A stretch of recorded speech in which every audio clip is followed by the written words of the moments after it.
Glória a Deus. Obrigado ao grupo de louvor, esse tempo precioso. Os irmãos sabem que eu tenho, a minha inspiração, realmente, algumas lembranças que eu tenho da minha infância, né? Entre elas, eu tenho umas lembranças dos cultos que eu participava quando eu era pequeno, mas também quando eu sentava ao lado da cama com a minha avó. Eu posava na minha avó em alguns finais de semana, e ali meu avô era taxista, né? E a minha avó ficava esperando ele chegar. Então ela não dormia assim, ela ficava na cama ali, né? Mas ela não dormia enquanto ele não chegasse.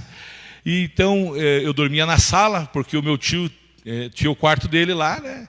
E o quarto era dele e ninguém chegava lá. Então eu ficava na sala.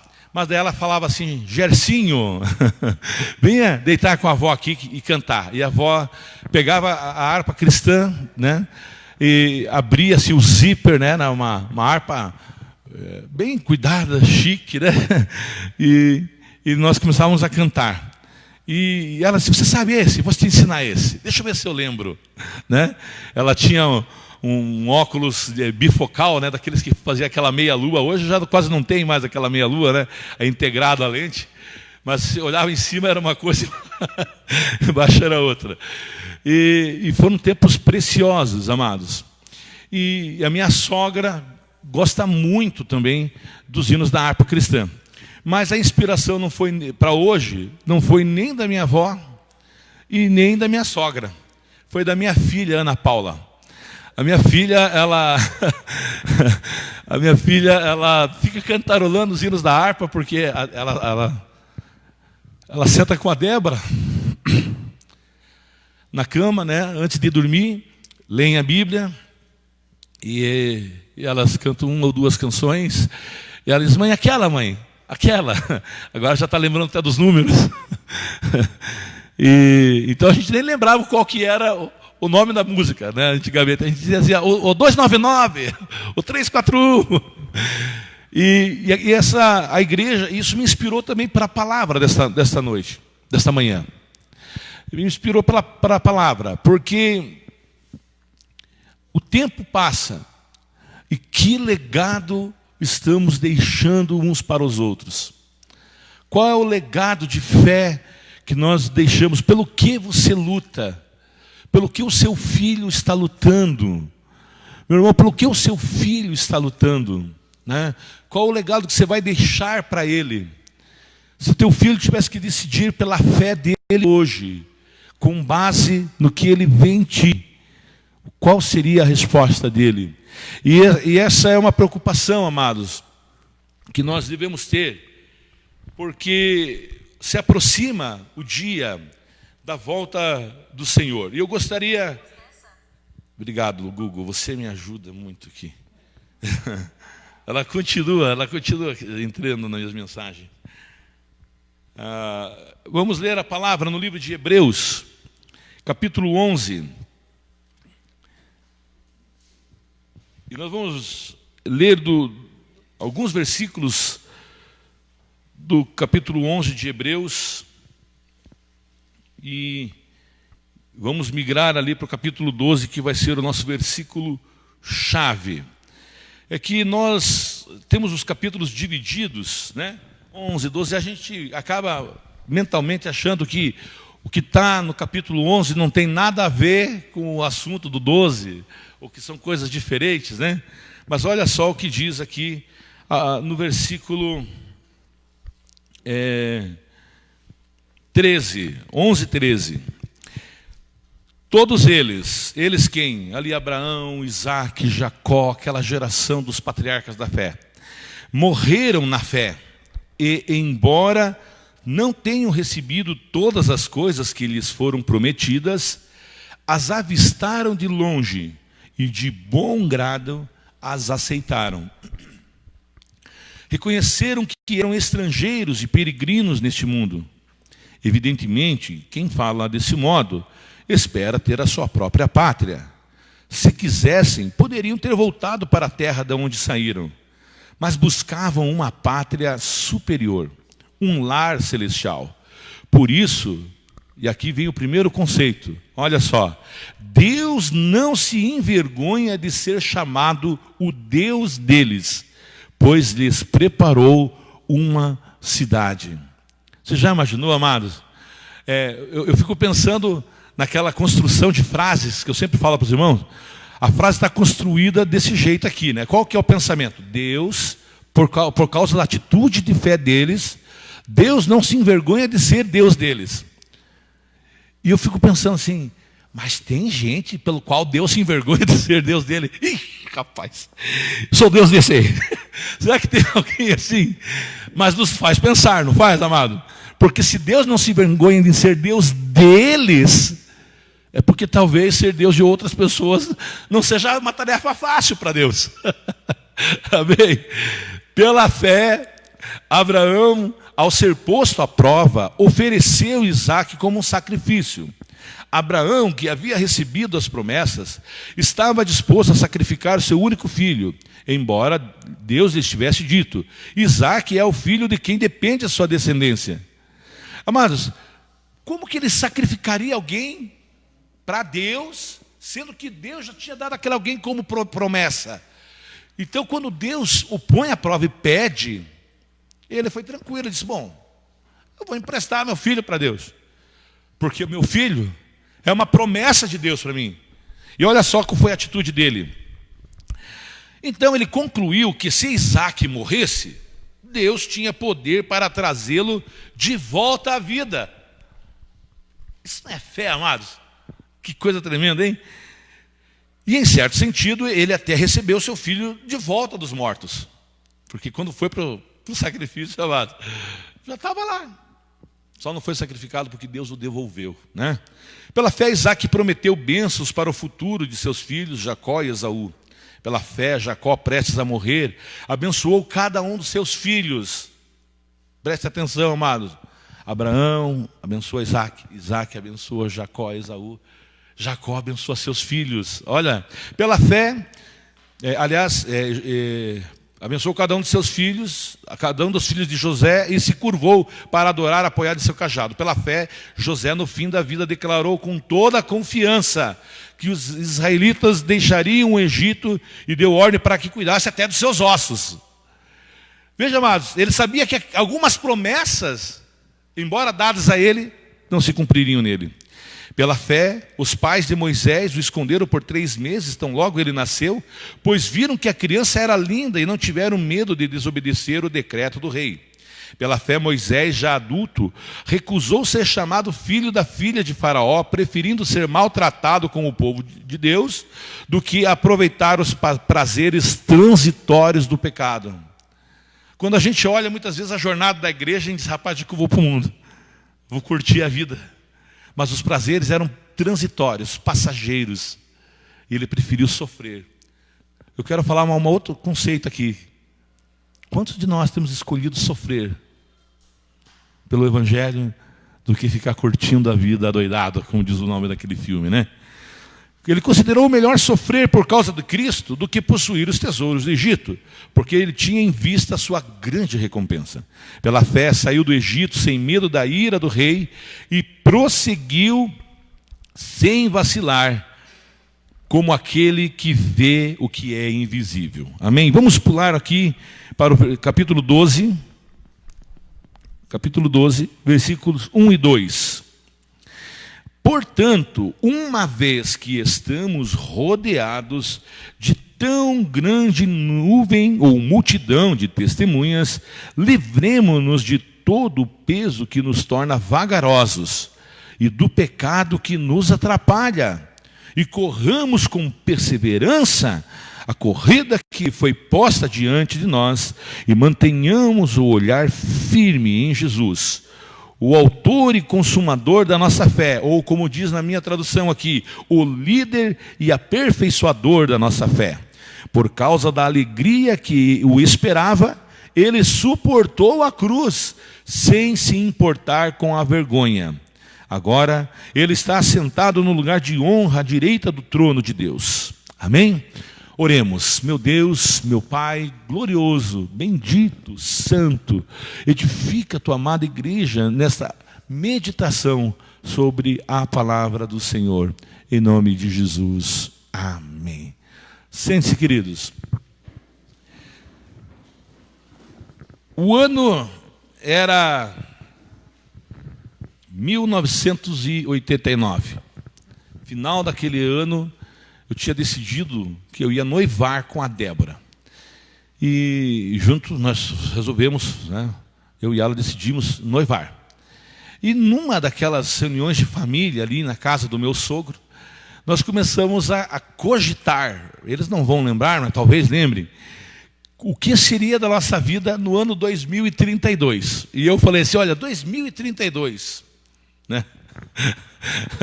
Cada um com as suas loucuras, né, mano? 2032, eu vou ter 64 anos e vou estar falando para os meus netos de como eu fiquei no caminho do Senhor até aquele tempo. E por que eu lembrei do ano 2032, 64 anos? Porque eu lembrei do meu avô, que naquele ano eu tinha acabado de perder. No final de 89, eu tinha perdido o meu avô. Aliás, um ano antes eu tinha perdido o meu avô. E eu lembrava muito do meu avô, muito, muito. Eu chorava muito quando eu lembrava dele, de todo o esforço que aquele homem fez, todo o esforço que ele fez para ver a sua família nos caminhos do Senhor. Lutou pela sua enteada, minha tia Lisete, lutou pela vida dela quando ela passou umas dificuldades, né, umas complicações de saúde, lutou pela vida dela. Lutou por todos os filhos da minha irmã, minha avó Dalila. E aí ele encaminhou e chegou a batizar a minha tia Lisete em nome do Senhor Jesus. Foi uma bênção. E o tempo foi passando e eu e a minha falecida prima Regiane, nós éramos os mais velhos da família. E ele colocou no coração de que nós precisávamos, já tínhamos idade para conhecer a Cristo. E ele nos conduziu. E quando os meus pais passaram momentos assim que eles estavam divorciados da fé, né? Não só entre eles, mas da fé, ele me assumiu no sentido de me discipular, me levar a Cristo. O trabalho do meu avô levou exatamente 5 anos. Quando, no ano de 1986, eu desci as águas e recebi o nome de Jesus na minha vida nas águas do batismo. De 11 para 12 anos, até de 16 para 17 anos, ele me indicou o caminho. E aí eu lembro aí vem um filme na minha mente, amados, de todas as pessoas que caminhavam comigo naquela gloriosa década de 80, quando eu, ainda um jovem de 16, 17 anos, tem uma moça da época que hoje ela é pastora da Quadrangular lá nos Estados Unidos, a pastora Liliane, e eu lembro que no colégio ela me levou a Cristo, me falou, me levou à igreja, e o meu avô me levou ao batismo no nome do Senhor Jesus. E foi aquele tempo cuidadoso de Deus. E eu olho, o tempo passou, e muitos dos meus amigos que realmente influenciavam a minha vida naquela época, ainda estão nos caminhos do Senhor. Alguns deles caminhamos juntos até hoje. Até hoje, estamos aqui, né? O Marcos com a Leonor, por exemplo, né, são os primeiros, um dos primeiros que eu conheci. Lá no final de 86, o Marcos, né? Começo de 87, conheci a senhora Andriola, que em dezembro de 86 era a senhorita Mendes. E passou a ser a senhora Andriola no final de 86, né? E estamos olhando, amados, e eu comecei a perceber que as escolhas que eu fiz, com quem eu iria caminhar, me trouxeram aqui como igreja do Senhor nos caminhos de Deus. E aqui nós vemos estes homens da fé contando histórias aqui, o escritor de Hebreus, de que eles viram a promessa, mas não chegaram a usufruir dela. Mas eles viveram por um propósito. E aqui eu quero falar que a igreja, através dos anos, ela permanece. Quando nós não vivemos por projetos, quando nós não vivemos por modismos, quando nós não vivemos por emoção, por momentos difíceis ou por momentos felizes, quando tudo está bom, nossa, né? Nós parecemos aquele bichinho lá da Era do Gelo, como é que é o nome dele? O Cid, como é que é? Que bichinho que é aquele, eu não lembro o nome. É um lêmure? Uma preguiça. Nós vamos viver! Nós vamos morrer! Né? Amados, quando tudo está bom, nós vamos viver. Você recebe uma notícia. Eu vou dar tudo da minha vida para Jesus. Eu vou sair, vou trocar de igreja, acabou para mim. Meu Deus, irmão. Meu Deus, irmão. Né? Esses homens viveram não por propósito, eles foram desanimados por projetos, viveram por propósitos. Eles foram desanimados? Sim. Você já imaginou a dor de Abraão quando o Senhor pede Isaac? Ou você pensa quantos foram aqueles anos todos que eles tiveram que passar ali, e eles ficando velhos, ele cenzão, né? E ela 99, quando o Senhor cumpre a promessa na vida deles. Você pensa como foi para Isaac ver a sua família, já no final da sua vida, ser dividida. A sua esposa se põe contra ele, contra seu filho mais velho, e acaba dividindo a família. E Jacó herda uma promessa roubada e tem que fugir. 21 longos anos se passam, ele não pôde nem enterrar o pai,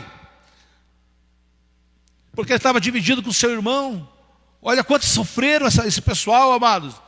Mas eles viveram por propósitos. Eles, não sei se eles aprenderam, se eles tiveram, tiraram certificado de como vencer a luta. Mas o fato é o seguinte, amados. A luta vinha, mas eles não esqueciam que eles eram o povo de Deus. Jacó, separado do seu filho José, tinha convicção que um luto estava no seu coração pelo passamento do seu filho. Mas os anos passaram e ele descobriu que seu filho estava vivo. E ele recobra aquilo ali. Mas quantos anos lhe foram roubados, amados, pela incerteza do que tinha acontecido. Mas ele dizia: ó Deus, de meus pais Abraão e Isaque. Ele mantinha a promessa no coração. Ele vivia por um propósito de quem ele era. O contato de Deus com ele, amados, sempre foi algo muito pessoal. E eu quero falar assim para você: a tua vida com Deus tem que ser muito pessoal. Quando ele está fugido do seu irmão, ainda por um processo de 21 anos que iriam acontecer em sua vida, ele para numa cidade chamada Cidade de Luz. E ele para dormir, não tinha um travesseiro. Ele pega uma pedra, deita sobre aquela pedra, faz daquela pedra um travesseiro. E de repente ele tem uma visão de uma escada que vinha do céu até a terra, e os anjos subiam e desciam sobre aquela escada.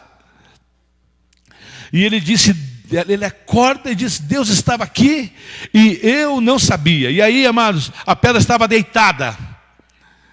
E ele fez um altar ao Senhor. O que ele fez? Ele levantou a pedra. Aquilo foi simplesmente um símbolo. Aquilo já era um altar. O que indicava aquele altar? A pedra deitada diz: olha, eu estou prostrado, porque eu estou olhando para as coisas que estão ao meu redor. Mas eu vou edificar um altar. E eu vou apontar a minha vida para o alto. Vou apontar a minha vida para o alto. E nada vai me romper. Nada vai me parar. Aleluia. Você pode aplaudir o Senhor, sim. Você pode dar glória a Deus, sim. Aleluia. Oh! Hey! Precisamos viver por propósitos, queridos. Os anos passaram e eles não viram. Mas José, lá no Egito, já com seus irmãos, tal, e ele fala assim: pessoal, eu vou morrer, mas Deus vai cumprir o que falou para o meu avô Abraão, que nós viríamos para esse tempo aqui para o Egito, que nós ficaríamos um tempo aqui no Egito, mas que depois de um tempo o Senhor nos libertaria.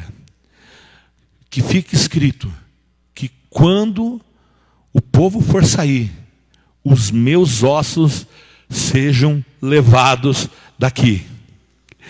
Leve-me junto, leve meus ossos, para que a promessa também me tenha, mesmo que em figura, me alcançado. Amados, muitos irmãos já foram para a glória, sem ter visto as visões que Deus lhes houvera prometido, em tempos de liberação, que a igreja ia expandir, que o povo, e muitas pessoas seriam salvas, eles não viram. Talvez eles em sonho viram alguns de vocês, que se agregaram mais recentemente a nós, mas eles não viram completo isso, mas viveram por propósitos. E quando você vive por propósitos, amados, você não vai de um lado para o outro, soprado por qualquer vento de engano e doutrina que venha sobre a sua vida. Não são modismos, não são sofismas, não são ciências, sabedorias de homens ou de Satanás que possam tirar você das marcas do Senhor. Você vai dizer: está difícil, mas você vai desistir? Não, eu só estou dizendo que está difícil. Eu não aguento mais a dor. Vai desistir? Não, só estou dizendo que eu não aguento a dor, porque eu sou um ser humano. Amados, acusar um golpe que levamos. Ai, senti.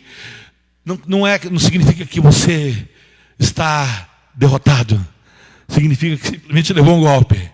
Mas permaneça na luta.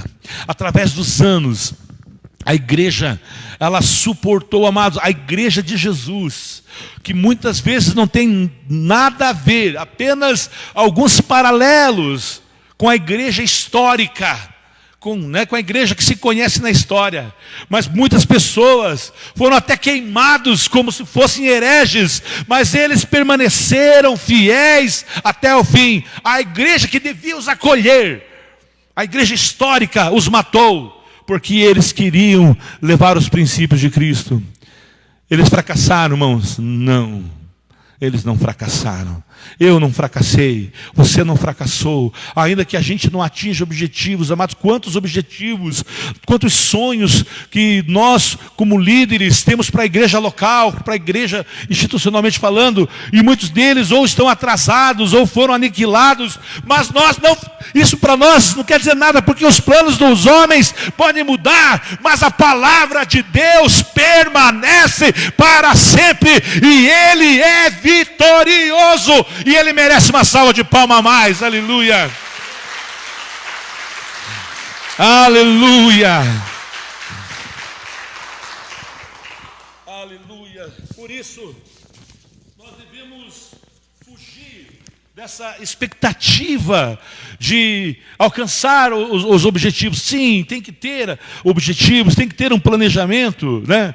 O falecido pastor Cláudio dizia: se você não sabe para onde quer ir, está perdido antes mesmo de sair, né?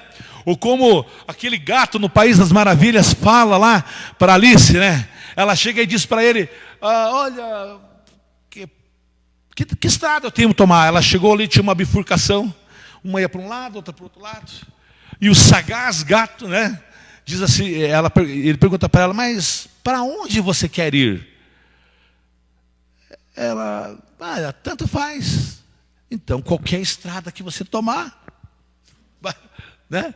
Então, amados, ela ia contar com a sorte para tomar uma estrada, porque ela não sabia para onde quer ir. Você sabe para onde você quer ir? Você sabe? Você sabe o que você quer fazer? Você sabe o que você quer fazer do seu ministério? Você sabe o que você quer fazer do seu chamado? Você sabe o que você vai fazer do propósito que Deus tem para a sua vida? Por isso, amados, aqui o escritor do livro de Hebreus, do capítulo 12, verso 1, ele diz: deixemos todo o embaraço, tudo que está prendendo a gente. Irmãos, há muitos mimimis em nossos corações. Eu não faço a obra de Deus por causa disso. Eu não faço por causa daquilo. Isso aqui é um empecilho para mim. Isso aqui eu não aguento. Tal. Eu não consigo me libertar disso. Então, é para deixar duas coisas. Conceitos que prendem a sua mente. E também o pecado, que em algumas traduções diz que tenazmente, que fortemente nos assedia. Sabe, o escritor aqui, ele foi muito honesto. Pensa que ali, inspirado por Deus, mas ele é um ser humano escrevendo aquele pedaço ali. Ele diz, gente, deixa o embaraço. Né, todo o embaraço que... Né, e o pecado que tenazmente assedia vocês. Não. Ele se incluiu naquilo, ele disse que tenazmente, que fortemente nos assedia. Ele sabia também, o escritor do livro de Hebreus também sentia o assédio do pecado na sua vida. Mas ele disse, deixemos. Amados, é uma proposição dentro do nosso coração. É uma decisão, é uma resolução dentro do coração. E assim, amados, muitas vezes, para seguir o plano de Deus para as nossas vidas, nós precisamos romper com aquilo que está nos atrapalhando. Romper com o pecado. Valorizar a vida da igreja. E amados, e nós não somos, e aqui, este lugar é um lugar onde nós somos chamados para adorar a Deus.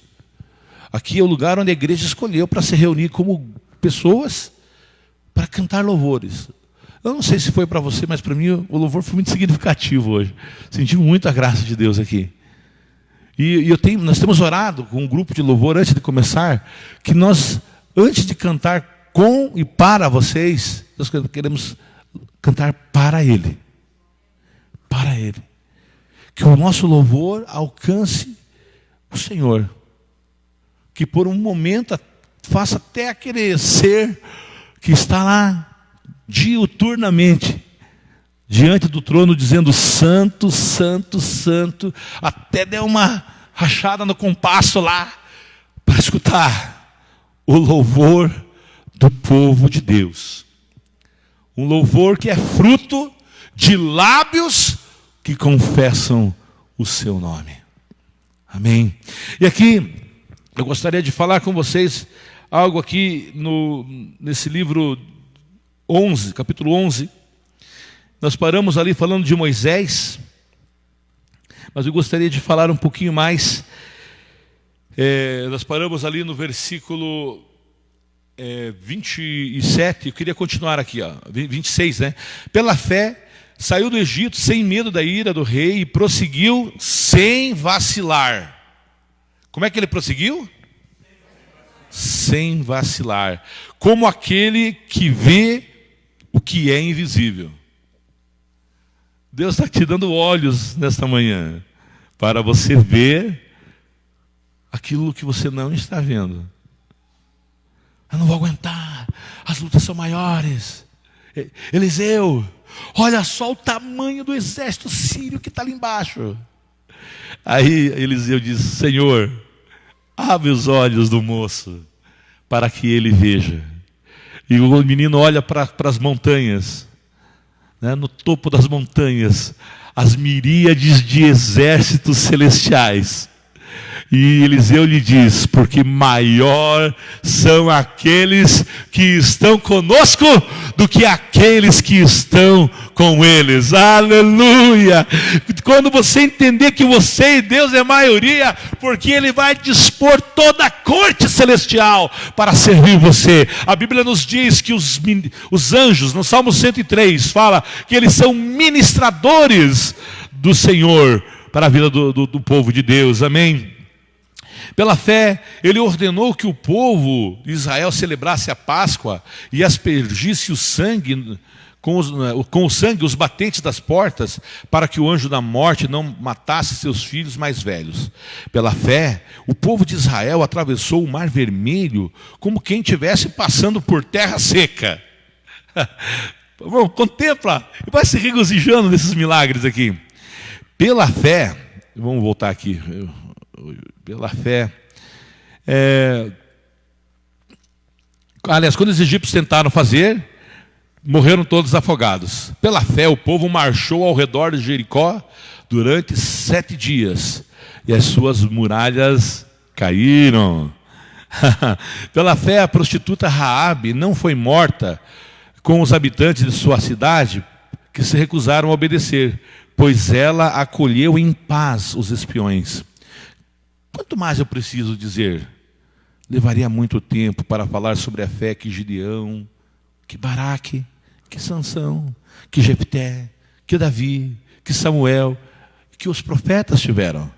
Pela fé, eles conquistaram reinos, governaram com justiça, receberam promessas, fecharam a boca de leões, apagaram chamas de fogo, escaparam de morrer pela espada, da fraqueza tiraram forças. Você se encontra fraco? Isso não significa que você está fora da fé, significa que você está fraco. Mas da fraqueza tiraram forças. Para deleite do nosso obreiro Eduardo, olhe para o irmão que está ao seu lado e diga: da fraqueza tire forças. Da fraqueza tire forças. Tire força da fraqueza. Amém, amados? Olha só. E aqui a Bíblia fala que muitos deles foram torturados, afligidos. Alguns deles foram cerrados no meio. Não pode. Deus pesou a mão. Você já viu, amado? Tem gente que fica assim por cima da carne seca, mas está longe de Deus. Você viu? Deus é com ele. Não estou dizendo se você estiver por cima da carne seca que Deus não é com você, né? Mas tem gente que está passando uma aflição e a gente diz: nossa, viu? Deus pesando a mão, tem alguma coisa errada. Não é, amado, olha aí, ó. Os camaradas foram afligidos, açoitados, cerrados no meio, né? Mas o testemunho de um deles, Isaías, que foi o profeta do santo, foi cerrado ao meio. O problema deles, ele virou 2 agora. O testemunho dele fala até agora. Mas a Bíblia não põe nem o nome dos caras que cerraram ele no meio. Sabe por quê, irmão? Porque o testemunho dele fala mais alto. Eu não sei qual a luta que você está passando. Eu posso imaginar que não seja fácil. Mas Ele é com você.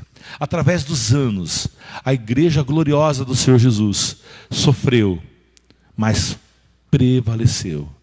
Há muitos sonhos que só foram realizados porque depois, e muita gente usufrui, mas não sabe o quanto custou lá atrás. Então, para encerrar a nossa palavra, versículo 39, todos eles obtiveram aprovação por causa da sua fé. No entanto, nenhum deles recebeu tudo que foi prometido, porque Deus tinha algo melhor preparado para nós, de modo que sem nós eles não chegassem à perfeição. Eu não sei, há muitas explicações sobre o que ele quis dizer, que eles lá, todos esses camaradas que a gente falou aqui, que sofreram, que lutaram, eles acabaram não vendo tudo que eles precisavam ver. E morreram sem ter alcançado. Mas eles, sem nós, não seriam aperfeiçoados. Há muitas explicações. Como assim, sem nós, eles não chegariam à perfeição? Uma das explicações que me vem à mente é que nós somos os responsáveis deles poderem chegar no dia do Senhor conosco e falar: ó, hein, valeu a pena, porque a maneira como você viveu, a maneira como você tem permanecido, tem valido a pena nós ter sofrido aquilo que sofremos. Então, eu quero encerrar nesta manhã dizendo: faça valer a pena. faça valer a pena, irmãos.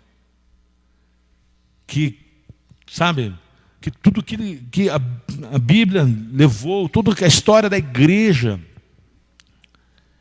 tudo que os santos do passado sofreram, para que nós chegássemos nesse momento da história,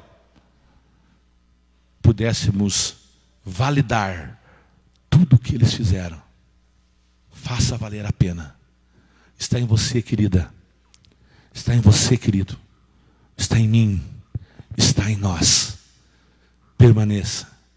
Eu vou contar uma coisa muito particular para os irmãos. Quando o meu avô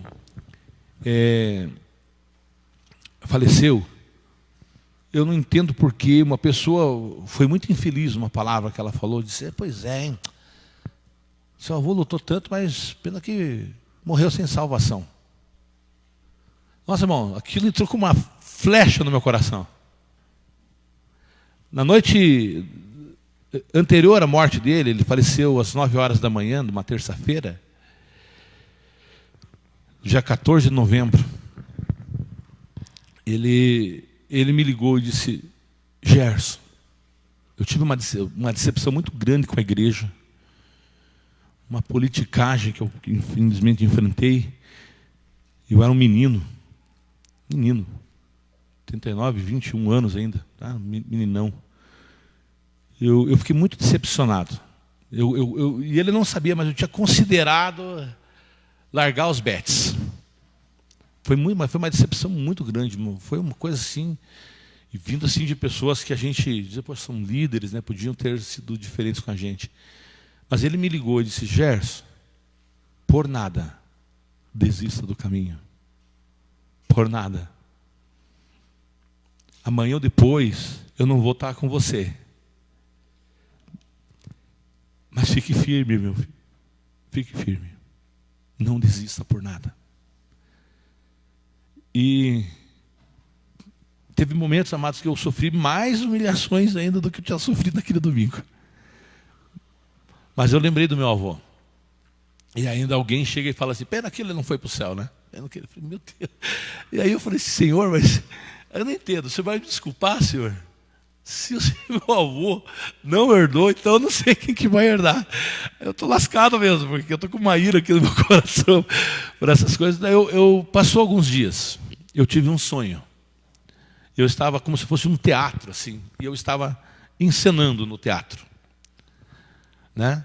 Era uma peça teatral. E de repente, lá no fundo, no meu lado esquerdo, direito de vocês, tinha uma porta. E entrou aquele polonesinho, com jaqueta bege de nylon, uma boina de polonês que não deixava nenhuma dúvida, um dentinho de ouro, entra no meio da plateia, mais ou menos estão os irmãos ali, acena para mim, deu até para ver o dentinho brilhando assim, tim, né? Assentou-se. Aí eu queria terminar o que eu estava aqui, sair rapidinho pelo fundo, fui lá por trás. Quando eu chego, irmão Edson, vem aqui, irmão Edson. Ele chega assim para mim. Oh, irmão Gerson, eu sabia que você tinha conseguido. Obrigado. Você sabe? Eu sabia que você ia conseguir. Então o que eu entendi, que onde ele estava ali era um lugar de espera, e que ele tinha terminado a jornada dele, e que aquele momento tinha terminado a minha jornada. E eu cheguei, e ele disse, parabéns, você também conseguiu. E o meu coração tranquilizou no Senhor, de que o meu avô está aguardando a ressurreição dos santos. E isso é algo muito particular, viu, irmã? No coração da gente. Isso a gente não precisa que ninguém venha teologizar para a gente. Mas veja bem, né? Não. É algo que Deus fala ao coração. Uma certeza que ninguém pode tirar de nós. E daqueles dias em diante, depois das palavras do meu avô, eu criei uma resiliência, irmão, que eu às vezes espirro. Mas a motivação de Isidoro Gabski muitas vezes inspira aquela mulher ali, valorosa, pastora Débora, companheira, amiga, 30 anos de casado vamos fazer. E ela diz, não, você não vai desistir. Seja homem. Seja homem, rapaz. Você vai para frente. Você pode ter dito que acabou. E Deus diz o que para você? E aí eu vejo que Deus tem me cercado de companheiros e companheiras que juntos, mutuamente, esforçamos um ao outro. Fiquemos em pé nesta manhã.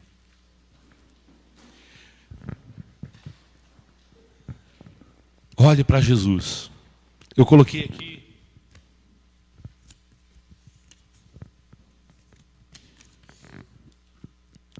versículo 2 do capítulo 12. Olhando para Jesus, o autor e consumador da nossa fé. Olhe para Ele. Como homem, o que Ele fez? Olhe para Ele. Como é que Ele viveu? Como Ele se dedicou em oração? Olhe para Jesus, queridos. Olhando para Jesus, autor e consumador da nossa fé. Como Ele venceu as tentações e os sofrimentos. Como que Ele manteve o foco no seu propósito. Olhe para Ele. Converse com Ele. Ele vai renovar. Vai fortalecer o seu coração. Agora, olhe para Ele como Deus, nosso resgatador. Aquele que garante a vitória. Aquele que é a nossa fonte de poder. Aquele que é o nosso socorro bem presente. Salmo 46, verso 1. Deus, lembra, irmão, o rapazinho na rua lá conversando com a gente na sexta-feira? Ele tinha tomado umas e outras, mais as outras do que as umas. Mas assim mesmo ele diz, olha, ore por nós, ore por mim. Eu estou afastado dos caminhos. Você quer saber? Olha só. Salmo 46, 1. Sabe o que diz lá? Eu ia falar, mas ele antecipou, né? Deus é o nosso refúgio e fortaleza. Socorro bem presente na hora da angústia. E o salmista continua. Pelo que não temeremos, ainda que os montes se mudem, ainda que as montanhas, que o mar se abale. Deus é o meu socorro bem presente. Olhe para Ele. Olhe para Jesus. Senhor nosso Deus, nosso Pai bondoso, em nome de Jesus eu coloco diante do Senhor esse momento que entregamos a Ti, da nossa ceia, meu Deus, que vamos participar agora. E eu peço, meu Deus, que cada um avalie o seu coração diante do Senhor. E que, meu Deus, diante de Ti, todos tenham a confiança, não na sua própria justiça, mas no perdão que vem da cruz, que emana do coração de Jesus, que foi derramado a última gota de sangue pelas nossas vidas. O Senhor entregou-se por nós. Nós Te louvamos, nós Te agradecemos, Jesus. E queremos dizer ao Senhor, não tem sido fácil para muitos de nós, mas nós vamos permanecer. Há muitos de nós, Pai, que até consideramos parar, porque o desânimo chegou, a angústia chegou, a aflição foi tão forte. Mas nós vimos que estes homens aqui também foram aflitos. Meu Deus, também foram angustiados, também foram feridos, também foram magoados, também foram frustrados. Muitos deles morreram sem alcançar a promessa, mas eles permaneceram. A Tua palavra diz que deles o mundo não era digno, Senhor. E que o mundo também não seja digno de nós, porque nós vamos permanecer. Está sofrendo, louvaremos. O Senhor vai na frente. E nós entregamos tudo diante do Senhor. Eu oro por uma igreja ressurgente. no meio da tribulação, quando Satanás achou que poderia ter acabado conosco nesta pandemia, eu libero uma palavra de renascimento sobre o teu povo, Senhor. Como Jó mesmo disse, ou como o Senhor falou a Jó, há esperança para a árvore cortada, ainda que na terra se envelheça a raiz. E como na canção, e no chão abandonado o seu tronco morrer. Há esperança para você. Ao cheiro das águas brotará. Meu Deus, que o teu povo confie não na sua justiça própria, mas na tua justiça que permanece, Senhor. Lava cada um de nós toda angústia, toda falta de comunhão, todo sofrimento, todo pecado, meu Deus, tudo agora seja coberto com o sangue de Jesus. E prosseguiremos para o alvo. Amém?